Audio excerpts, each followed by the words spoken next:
Good morning everyone.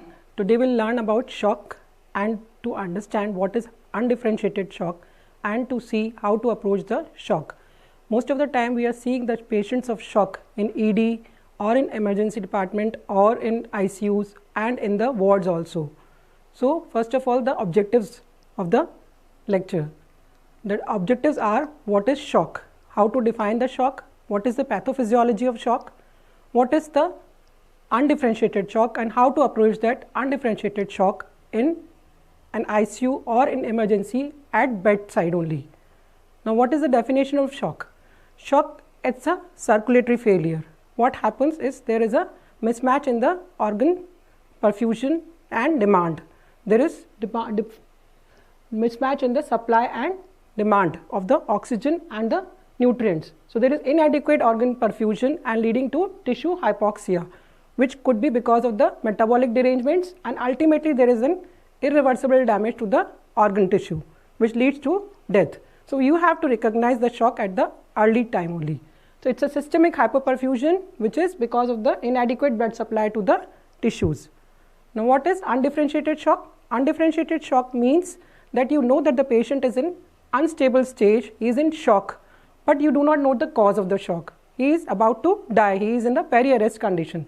So this is very important to approach these patients and define what is the cause and treat them simultaneously at that very moment.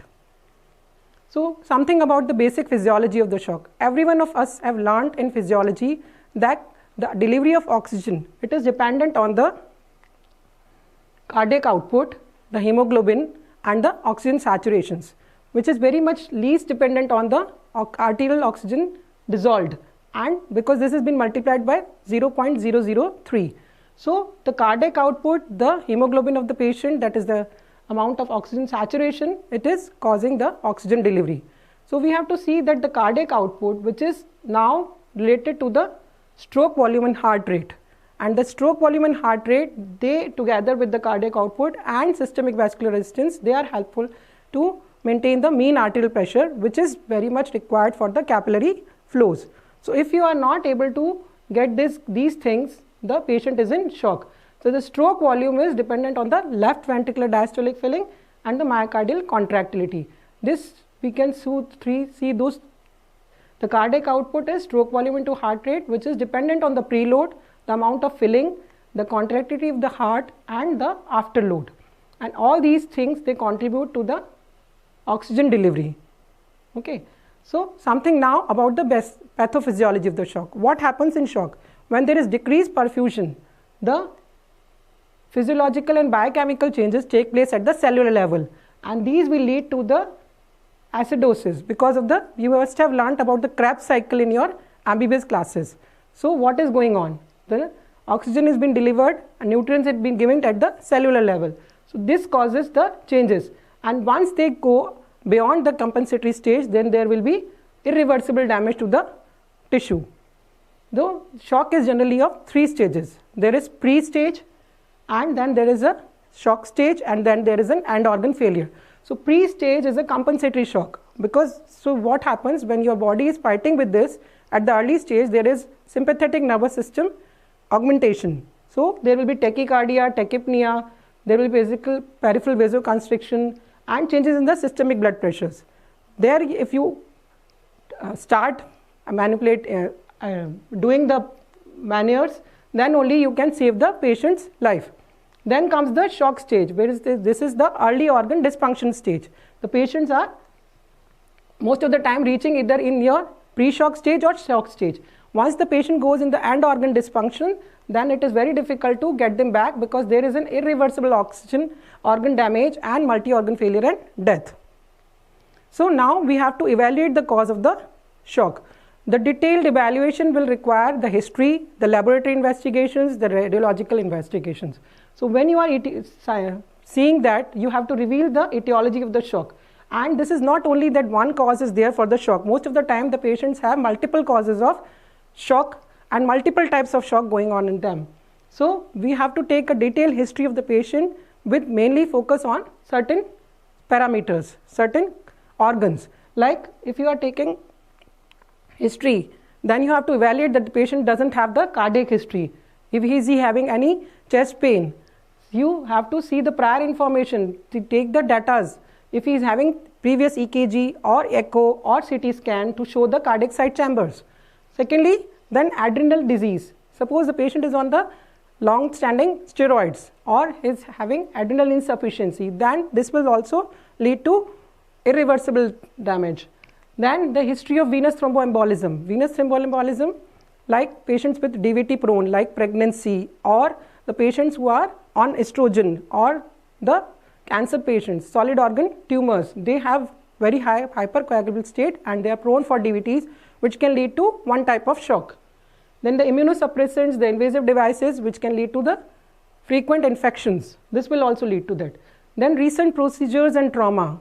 Trauma can have lots and lots of blood loss, that is hemorrhage going on, and then they might lead to hypovolemic shock. Then the current medications and changes in the medication list. Like if you have a patient who is on beta blockers, then he might not manifest the presentation of the shock in signs and symptoms. Okay.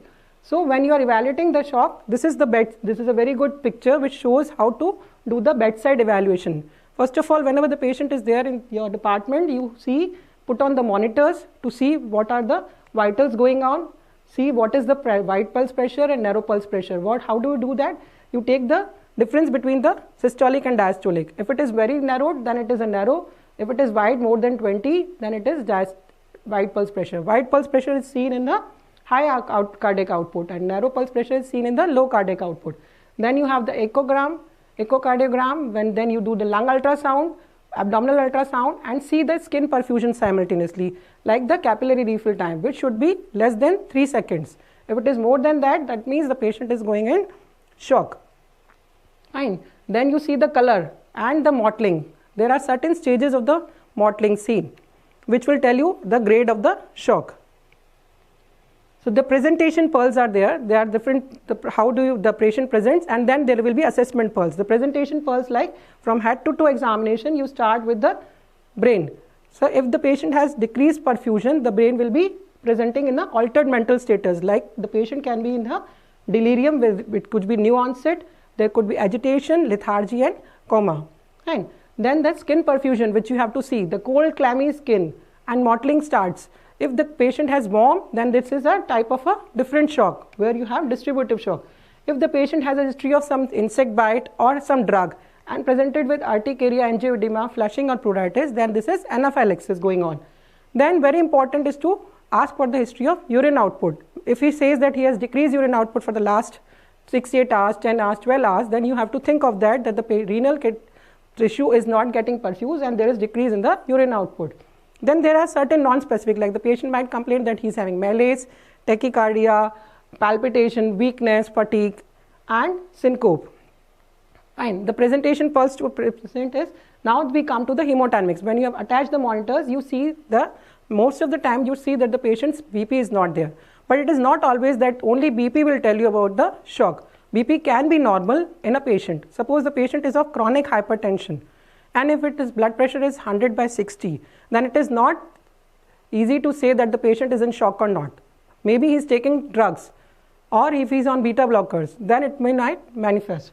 So it is not only the only thing to required for the diagnosis, and it is a very late presentation, and it's an insensitive finding. Sometimes it is hidden also, that is called cryptic shock. Now we have the patients with tachycardia and elevated shock index. It is something related with the heart rate and systolic blood pressure.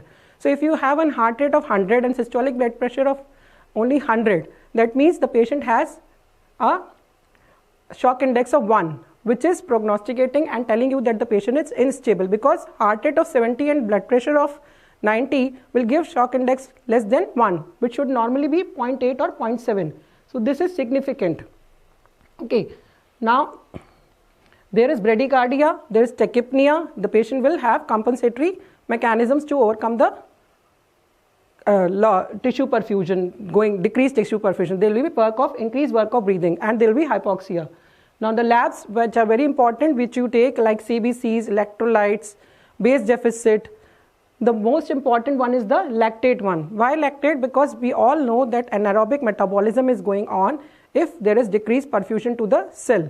the anaerobic metabolism in the Krebs cycle will convert that pyruvate to lactate, and it will give only 2 molecules of ATPs rather than being converted to 36 molecules of ATP. So the lactate, that is important. This is something which is going on. This is more than 4 millimoles of per liter, is definitely showing that the patient is critical now.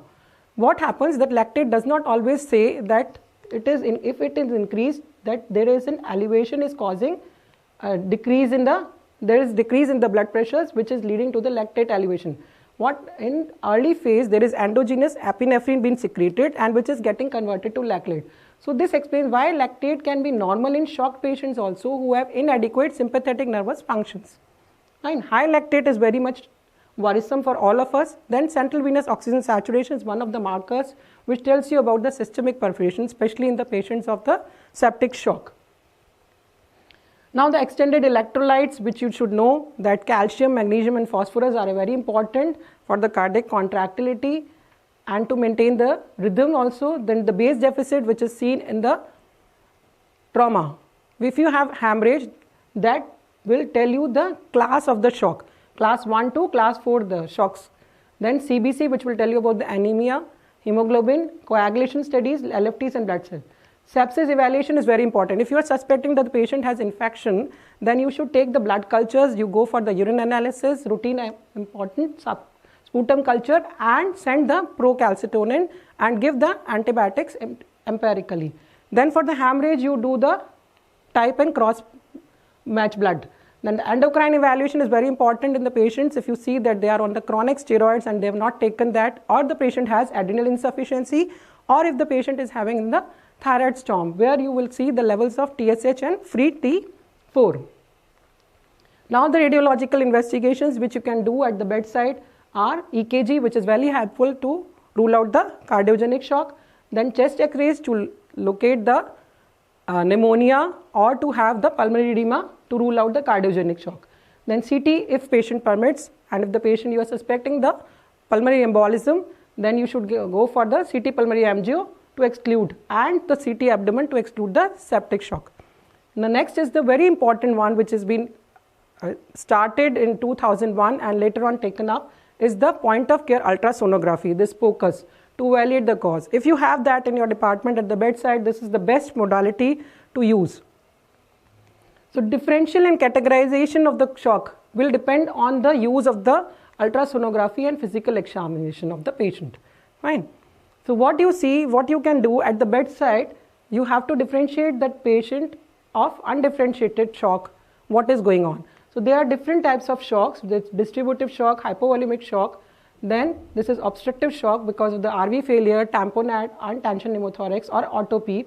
Then there is LV failure, which is cardiogenic shock, and this is also cardiogenic shock. So you have to see certain parameters in the patient by putting the ultrasonographic probe on the patient. What you see is IVC, the jugular vein, or then you do the focus of the lung, then around the heart and left and right ventricle ejection fractions and mitral or aortic valves. So what you see in distributive shock, if the IVC is decreased, there is decreased flows in this or to normal. Lung will be maybe normal or may have abnormality because of the pneumonia, sepsis. There will not be any pericardial effusion. There will not be any RV dilatation, but the EF may or may not be decreased. The EF may be increased to normal. So this shows that cardiac output is high cardiac output failure and the patient have warm expertise, low diastolic blood pressures, white pulse pressure, may be febrile, may be toxic, and capillary refill is variable. But when you have hypovolemic, hemorrhagic or other kinds of shock where the cardiac output is low and the patient present with cold extremities, diastolic blood pressure may be normal, and there is narrow pulse pressure because the diastolic pressure is normal, and there will be delayed capillary refill more than 2 or 3 seconds. When you put on the probe on the heart, lung and IVC, you will see the difference. See, in hypovolemic shock there will be very much markedly decreased. The IVC will be seen totally collapsible, empty, but the lung may be normal because the fluid is not there in the lungs. There is no pericardial effusion, there is no RV dilatation, and the EF is normal. In RV failure where you have obstruction, P like or cardiac tamponade tension pneumothorax, there will be IVC will be distended. Lung focus may show you different pathologies. In RV failure and tamponade there will not be, but in the case of tension pneumothorax, the affected side will not show the lung sliding, and all these will be normal. But in the case of LV failure or valvular dysfunctions where the problem is in the heart or valve, then there will be B lines because the pulmonary edema will be there in the lungs. IVC may be normal or high, fully not collapsible, but EF and this ejection fraction of the heart will be low. Fine. So there are different types of shocks. Up from this we can say that there are different types of shocks. How we define that? This is distributive shock where you have normal cardiac chambers and preserved contractility. Then you have hypovolemic shock, which is because of the loss, large amount of blood loss or fluids, and so they have small cardiac chambers and normal or high contractility. Then you have cardiogenic shock where the ventricles are large and they have poor contractility, and you have an obstructive shock where the outflow is obstructed either because of the pulmonary embolism or because of the tension pneumothorax or because of the pericardial tamponade. Fine. So the pathology is like that. In distributive shock, what happens? This venules and veins, they do not have this arterial system, it is markedly dilated. So there will be pooling of the blood in the peripheries only, and the preload will be decreased. So that is warm type of shock. Now in the hypovolemic shock, there is a loss of plasma and blood volume. So whatever is reaching to the heart is very low. The preload is very low. Then there is cardiogenic shock. These are okay, but the problem is with the heart. So this is not contracting. Okay. And the obstructive shock where you have the problem is with the flows. Either the heart is not able to pump out because of the pericardial tamponade, or there is obstruction to the flow like PE. So there are certain causes like arrhythmias and LV failure. They all lead to cardiogenic shock. Tachybrady can lead to, because cardiac output is again with the heart rate leads to, cardiac output is stroke volume into heart rate. So heart rate is not stable, then the cardiac output will not be generated.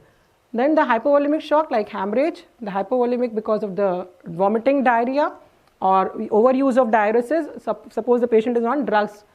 Then LV because of the MI, myocarditis, on beta blockers, prosthetic valve thrombosis, left ventricular outflow tract obstruction. RV failure could be because of the right ventricular myocardial infarction, tension pneumothorax, tamponade, pulmonary embolism leading to obstructive shock. And vasodilatation we all know is distributive shock, which is mostly because of the sepsis. The second cause could be anaphylaxis. Later on it could be neurogenic where you have spinal cord trauma. Then there could be adrenal crisis or thyroid storm, which could lead to adrenal insufficiency, and that shows that the patient doesn't have the sympathetic nervous system involvement, or it could be liver failure. So when you are doing the evaluation, the stabilization doesn't stop over there. Simultaneously, we have to stabilize the patient. How do we do that? Stabilization starts immediately before you do for the differentiation. And the following intervention you have to do. Any immediate management requires a primary survey, which requires ABC. ABC is airway. So you have to see that the patient is conscious or not. Is he able to maintain his airway or not? Deal with that first, then go with the breathing problem. So if you detect like the patient has pneumothorax and that is the lead cause, then you immediately do the needle decompression and put in the ICD. Then circulation, if you have the patient of shock because of the loss, then you replace the fluid or you give the blood, or if it is not because of the loss, if the patient is not maintaining the cardiac output, if the patient is in shock, see that whether the patient requires vasopressors or inotropes, like in the case of the cardiogenic shock. So you have to see that. Antibiotics, empirically, after taking the cultures you can give if you are suspecting the distributive shock, that is sepsis, and steroids in the case of adrenal insufficiency and thyroid and chronic steroid dependent patients. Fine. So this is a very good picture which depicts the different kinds of shocks. See, if this balloon is full, that means the circulatory volume is okay, but if this balloon is not full, this has collapsed totally, that means there is hypovolemia going in the body. So if you have this pump, हमारे पास जो होता है ना कि side में जाकर के कि पंप चलाते हैं, अगर उस पंप के अंदर काम नहीं हो रहा है तो पेशेंट को यहाँ से नहीं बन पाएगा, and that is the pump failure वहाँ पर होगा। ठीक है। लास्ट होता है कि वेजोडाइलेटरी, जहाँ पर कि आपकी पूरी की पूरी वेसल्स, आर्टरीज होती है, सिस्टमिक वेस्कुलर रेजिस्टेंस जिनसे बनता है, वो पूरी डायलेट होकर के पड़ी हैं, सारा का सारा वहाँ पर पूल ऑफ हो गया है, हार्ट तक पहुँच ही नहीं रहा है। और लास्ट में जहाँ ऑब्स्ट्रक्शन, जिसको हमने कहा कि जैसे पाइप के अंदर कचरा फंस गया है, आगे पंप तो मार रहा है लेकिन यहाँ से पाइप से आगे जा नहीं रहा कुछ भी, तो वहाँ पे इसको ऑब्स्ट्रक्टिव शॉक बोलते हैं। तो या तो बैलून ले लें या पंप ले लें। तो this type what it tells you, this is pump, ये पंप होगा, ये हमारा टैंक हो गया और ये हमारा पाइप्स हो गए। तो ये जो है इस तरह से हम बता सकते हैं कि this is tank, this is pump and this is pipe. हमारे घर में सिस्टम होता है जब हम पानी को ऊपर चढ़ाते हैं तो नीचे पाइप पानी भरा होता है, फिर मोटर चलती है और फिर आगे पानी जाता है। अब इनमें से कहीं पे भी दिक्कत आएगी तो पेशेंट शॉक में प्रेजेंट करेगा। अगर पंप में पानी नहीं है तो हार्ट तक कितना जाएगा कि वो आगे निकाले, हार्ट अगर ठीक से काम नहीं कर रहा है तो पानी होते हुए भी आगे नहीं बढ़ रहा, और पाइप्स अगर पूरे के पूरे ऑब्स्ट्रक्शन में है, उनमें गंदगी हो गई है, मिट्टी जम गई है, तो वो आगे फ्लो नहीं ले जा सकते, या फिर वो बहुत ज़्यादा पाइप का डिस्ट्रीब्यूशन हमने बढ़ा रखा है, इतना नहीं कर पा रहे जितना कि हमारे पास टैंक में पानी है, like in the distributive shock. ठीक है। So this is a very good algorithm जो हम देख सकते हैं यहाँ पर कि इसमें साइंस, सबसे पहले जो पेशेंट के अंदर हम क्या देखेंगे, साइंस एंड सिम्टम्स जो हमको दिख रहे हैं पेशेंट के, उसके साथ साथ जैसे ऑल्टर्ड मेंटल स्टेटस में है या ईसीजी चेंजेस आ रहे हैं, पेशेंट की किडनी नहीं ठीक से काम कर रही, यूरिन आउटपुट कम हो गया है, साइनोसिस में। So work up the cause कैसे करेंगे, हम लैब भेजेंगे और बेड साइड हम जो कर सकते हैं, the bed side modality best is the ultrasonography. उसके बेसिस पे हम तीनों पंप, पाइप और टैंक को डिफ्रेंशिएट कर सकते हैं। अब पंप में हमने सबसे पहले सपोज हार्ट पे लगाया, पंप को सबसे पहले देखा कि हार्ट चल भी रहा है या नहीं चल रहा, तो हम उसमें हार्ट को देखते हैं। अगर उसकी कॉन्ट्रैक्टिलिटी में दिक्कत है तो हम देखेंगे कि वहाँ पर एमआई तो नहीं हुआ है, पेशेंट के हार्ट फेलियर में तो नहीं है, तो कार्डियोजेनिक शॉक में आ रहा है वो पेशेंट, उसकी दिक्कत है, हमें सीधा कैथ लैब भेजना होगा। Now we see that valves, अगर उसका वेल्वुलर इनसफिशिएंसी है तो हमें सर्जरी डिपार्टमेंट भेजना है। If we see that there is obstruction, अगर वहाँ पे पल्मोनरी एम्बोलिज्म हो गया है मैसिव, तो हमें उसको थ्रोम्बोलाइज करना पड़ेगा। सो this is all telling about the pump जो मेन मशीन है हमारी। उसके अलावा पाइप्स जो आगे फ्लोज ले जा रही हैं, जैसे यहाँ से पूरा का पूरा बहुत सारे पाइप है, वो सब के सब फूल गए हैं, तो वहाँ पे जाके सारा फ्लूइड इकट्ठा हो गया है, अब हार्ट की तरफ वापस आ ही नहीं रहा है, तो हमें वहाँ से हार्ट की तरफ भेजने के लिए यहाँ पे वेजोप्रेसर्स लगाने पड़ेंगे। फिर अगर एड्रिनल इनसफिशिएंसी, सिंपैथेटिक रिस्पॉन्स नहीं आ रहा बॉडी का, तो हमें हार्मोन रिप्लेस करना है। वेस्कुलर कैटास्ट्रोफ हो गया, जैसे कि डिसेक्शन हो गया, एओर्टा का डिसेक्शन बहुत रेयरली मिलता है, अगर लेकिन है तो आपको सर्जरी इमीडिएटली करानी पड़ेगी, patient will present with this. ठीक है। देन कम्स द टैंक, जब आपने पहले से पानी भर रखा है, अगर टैंक में पानी नहीं है तो ऊपर कैसे जाएगा, टैंक में पानी किस तरह से हो गया है, तो लीक हो गया या फट गया।